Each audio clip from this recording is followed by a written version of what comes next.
Well, ding dong, she's finally here, ladies and gentlemen. We've got ourselves good old Eternal Promise, Carmen. Is she worth pulling for? And do you need her Arcana as well to make her work? Well, the Arcana is almost more interesting than the Savior itself, so make sure that you do stay tuned for that. For now, let's check out good old Carmen's kit. She's a blue type. Don't let the shield fool you. She's actually a sorcerer backline type character, and this is what she's all about. So with Bride Carmen, we've got to start with the passive. It's the most important part of her kit, and I think that it's fundamental to read this one first. Grants Oath of Devotion to the ally with the highest attack, excluding Carmen at the start of the first battle. Okay, so Oath of Devotion. Again, it applies to the ally on your team with the highest attack, and it takes 40% of damage received by allies in their place when an ally with Oath is attacked by a single target hit. Okay, not AoE hits, only single target smacks, right? Meaning that straight away, she's going to be soaking up a lot of damage, most likely for frontline fighter type saviors, right? Frontline assassins, frontline fighters. Basically, in a team with Bride Carmen, you want your highest attack savior on your team to be a frontline damage dealer. That's really all you've got to know. So she's going to soak up 40% of the damage that they take from single target hits and increase her own action gauge by 18% every time that ally is attacked. She also restores all allies' HP after using a basic skill. So very, very, almost a little bit of like a Shira Waltz action going on there. And recovery increases if chill is at max stacks. Recovery is proportional to self-max HP. So you want to build up with a lot of HP. Okay, cool. So she's a babysitter.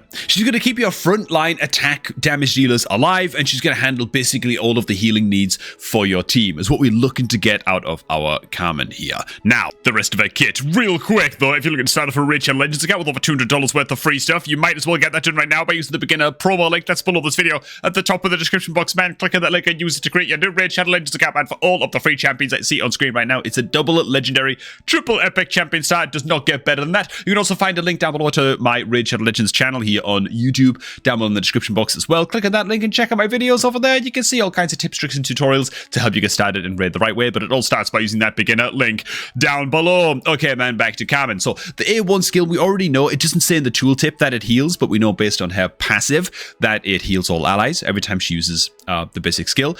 Her special skill is actually a trigger skill, 3-turn cooldown base, and a trigger skill, Guardian Knight, protects allies with a shield imbued with Guardian power. It triggers Guardian Knight when an ally with the Oath of Devotion is attacked. So again, if your highest attack savior takes a single target hit, it triggers this skill automatically, restores an ally's HP and grants them barrier for 2 turns, increase the action gauge of yourself and that ally by 15%. Very, very nice. It's getting even better. Like, his synergy with these frontline attacker and like fighter type saviors is already kind of unbelievable. Grants self 2 stacks of chill, so she builds chill very, very quickly. Recovery and barrier are proportional to self max HP, so again, just build her with more health. As for her ultimate skill, Carmen tosses her bouquet to support her allies, grants 3 stacks of chill to herself, removes all debuffs from allies. She hits max stacks of chill so fast. Like 5 stacks of chill is doable in like 1 or 2 turns. Like, it's kind of unbelievable.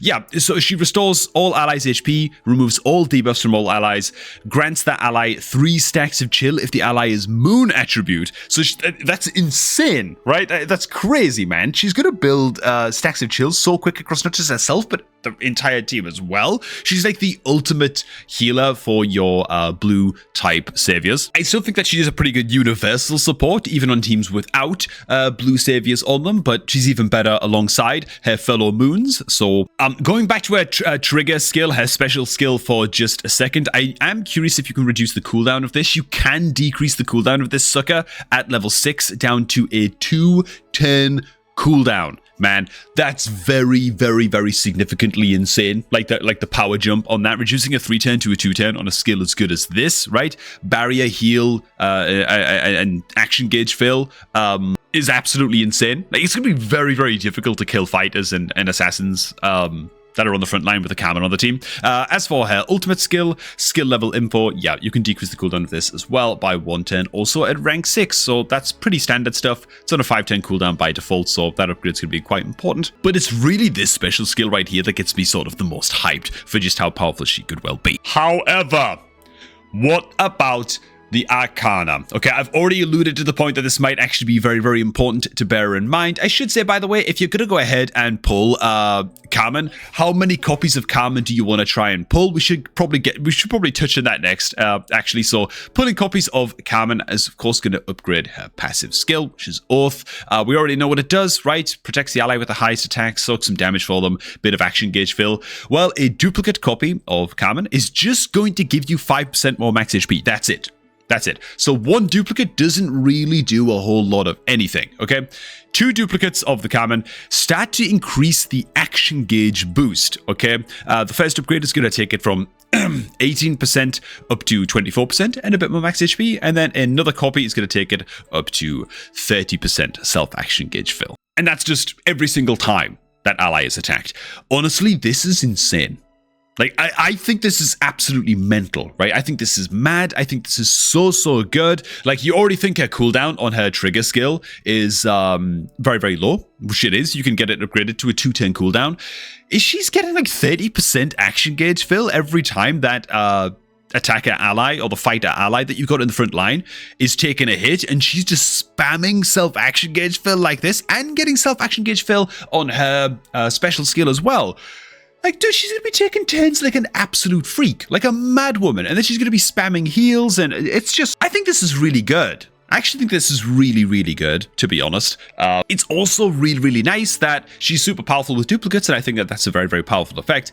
And she's not like cosmic rarity. Like, she's not actually going to be that tough to pull, even just from standard savior pulls. Wait a minute. No, she's not going to enter the standard savior pool, right?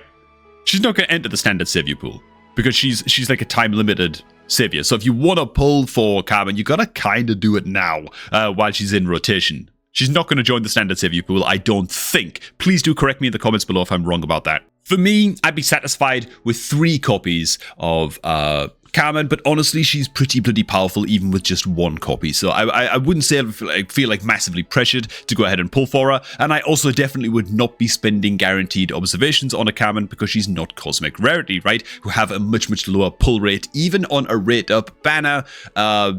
So yeah, save your guaranteed observation pulls for those cosmic rarity saviors, kind of as always, right? It's a good general rule. Finally, that brings us to the Arcana. God, we got there eventually, man. The Arcana is really, really interesting, okay? So it's a toughness, unique effect, journey events. Okay, all we really give a damn about, to be fair, are the journey events, possible stat types, vitality, and protection. Protection, not that exciting of a stat outside of PvP, really, but, you know, the vitality is very, very good. The possible potential type, though, wedding match. It's a unique potential for Carmen only, and what I'll say about this straight away is that this means you can use this Arcana on regular Carmen, non-bride Carmen, non-eternal promise Carmen, okay? Even if you are not pulling for bride Carmen at all, and she doesn't tickle your pickle, and you're not bothered about it, you're willing to just... maybe you don't have the resources on your account to pull for this. It's fine, man. I'd say try and pick up the Arcana, though, at least, because you can at least then use this on regular Carmen. You know what I'm saying, man? Increase max toughness by 1, which is fine. Gains 2... and remember, by the way, regular Carmen is a tank. She's like a frontline tank, and so... getting extra 1 max toughness on her is pretty good as well. Gains 2 Nova Force after using a special skill or an ultimate skill. On Bride Carmen, dude, this is crazy, man. Because again, her special skill can be reduced down to a 2-turn cooldown. And I know it's a trigger skill, so you can't decide to use it yourself. Like, the conditions have got to be met. But even still, the rate at which you're going to get Nova Force on this is unreal. Okay, which means a lot more sort of like burst skills and just reducing enemy toughness that way and stuff. I think this is crazy good, man. I think this is really, really good. And it's nice that you can also use this on your regular Carmen's journeys as well. And so for me, if you got a regular Carmen already kind of maxed out on your account and you were using her anyway, this is an Arcana that you might just want to try and grab at least 1 copy of while it's here, right? So you can get that souped up blessing and you know, I would also say that Bride Carmen is totally fine to just grab 1 copy of. Don't need to go too mental on the pulls. You can just grab the 1 copy and then just sort of leave it there. Or you got the option to go in on Bride Carmen Not literally, man, you fiend, okay? But go in on Bride Carmen and try and pick up those 3 copies and actually get her 3-star limit broken. And I don't know. I just feel like she's going to be a very, very, very difficult to replace support in at least all of your moon-type teams, you know? I think that she's bloody good. I think that she's so bloody good that we're going to go ahead and crack 10 pulls right now, man, because why the hell not? I'm going to save most of the pulls for a video in and of itself, you know? But you know what, man? Why not just wrap this one up with 10 pulls right now? How awesome would it be if we just hit on the Carmen straight away? But never mind, dude. Jilted at the altar. Feels bad. Hey, let me know what you guys are planning to do with this limited time featured banner. At least I think it's a limited time featured banner for Bride Carmen down below in the comments. And of course, while you're down there, if you're looking to create a new Raid Shadow Legends account, get that done right now. Use the beginner link that's below this video at the top of the description box to create that new Raid account, and with over $200 worth of free stuff. It's the best beginner promo link gone. The best possible way to start off a Raid account in 2026, man. So what are you waiting for? Gosh darn it. Thanks for stopping by. And I'm going to catch all of you guys in the next one.